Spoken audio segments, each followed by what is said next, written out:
Walt Disney's Donald Duck Buys a House.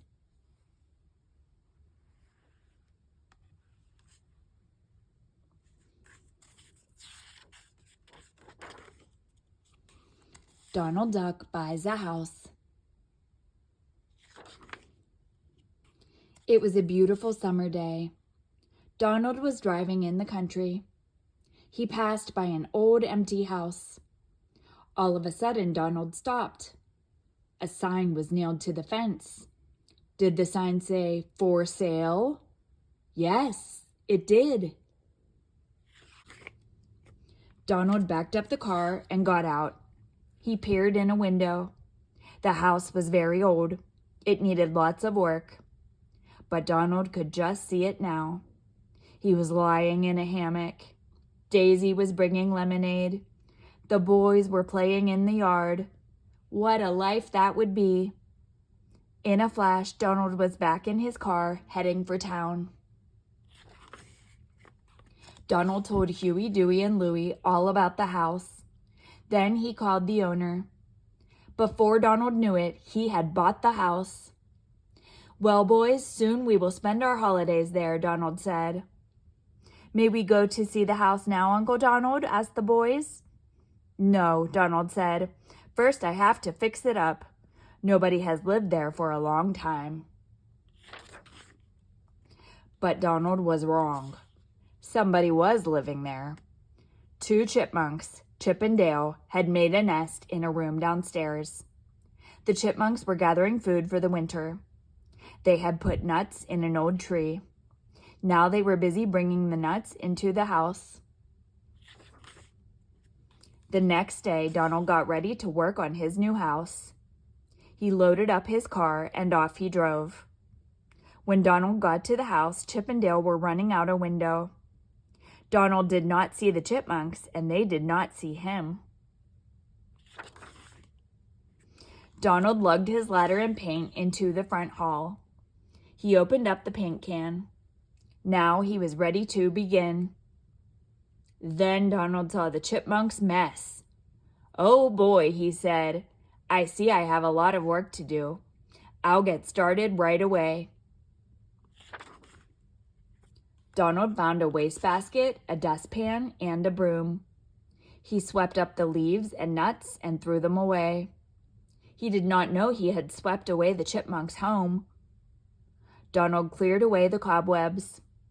Finally, he was ready to paint. He painted all the windows. When he was done, Donald went to bed. My, was he tired. Soon after, Chip and Dale came home. "Where did our nest go?" cried Chip. "It was here when we left." The chipmunks jumped to the floor. They knocked over the can of yellow paint. "Where did this paint come from?" asked Dale. All at once they heard a noise coming from upstairs. "Someone is here," said Dale. "Let's go look." As they ran upstairs, they knocked over a can of blue paint. They left a trail of tiny footprints. The strange noise was growing louder. Very slowly, Chip and Dale opened the door. There was Donald, snoring. "Come on," said Dale. "We must get out of here before he wakes up." And off they raced. Chip and Dale ran to the nearest nut tree. It had a hole with leaves and nuts inside. "I miss our old home," Dale said sadly. "This will have to do for now," said Chip.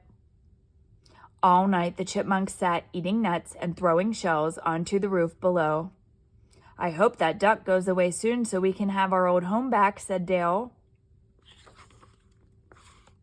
Ping, ping, ping. Donald woke up. What was that noise? Donald sat up. Was it a ghost? Or maybe there were robbers in the house. Donald hid under the covers. The sound went on and on. He did not get a wink of sleep all night. The next morning, Donald came downstairs tired and grumpy. What a mess he saw. There was paint and small footprints everywhere. Donald followed the footprints until he came to a tree. There sat Chip and Dale. "Aha!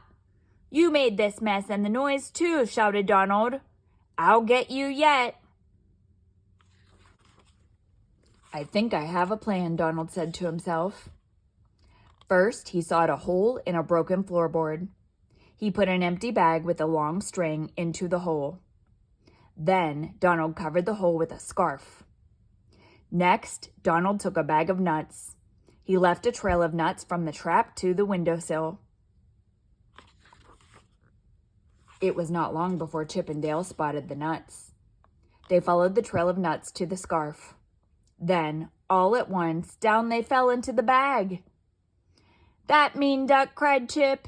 "He set this trap." "Well, I know a way to get out," said Dale. He showed Chip how to chew through the bag. Soon the chipmunks were free. Off they raced. Donald soon found the empty bag. He was really mad. "I will get those chipmunks if it's the last thing I do," Donald cried. Donald got a box. He got a bell, some string, and a stick. He built a bigger and better trap. Donald sat down to wait for the chipmunks, but Donald was very tired. Soon he fell fast asleep. A little while later, the chipmunks spotted the nuts under the box. "I bet it's a trap," said Dale. "If we are careful, we can get the nuts," said Chip. The chipmunks ran down the tree, but a porcupine came along just then. He scared Chip and Dale away. The porcupine saw the nuts too. He grabbed for them. The stick fell over, and down came the box. "Ring, ring," went the bell. "Wow," said Dale. "It really is a trap." The bell woke up Donald. He jumped out of his seat. He ran to the box. "Oh boy, now I've got you," he shouted happily.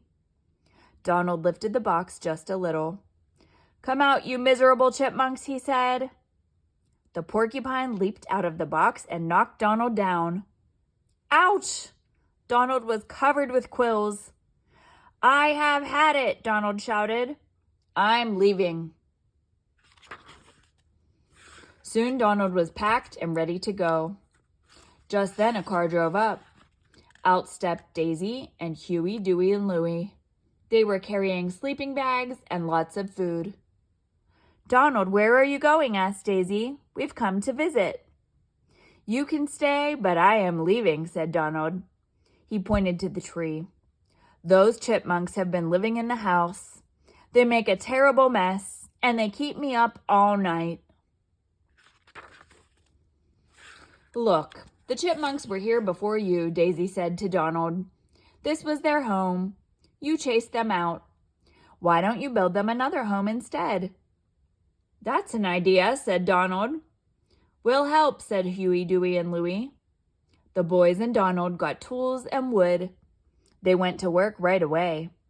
Soon the house looked like a house. Then they painted it blue. "Let's put it in the tree," said Dewey. Now everyone was happy. The chipmunks had a new home, and so did Donald. His dream had come true. "There was always enough room around here for the chipmunks," Daisy told Donald. "You just had to find enough room for them in your heart."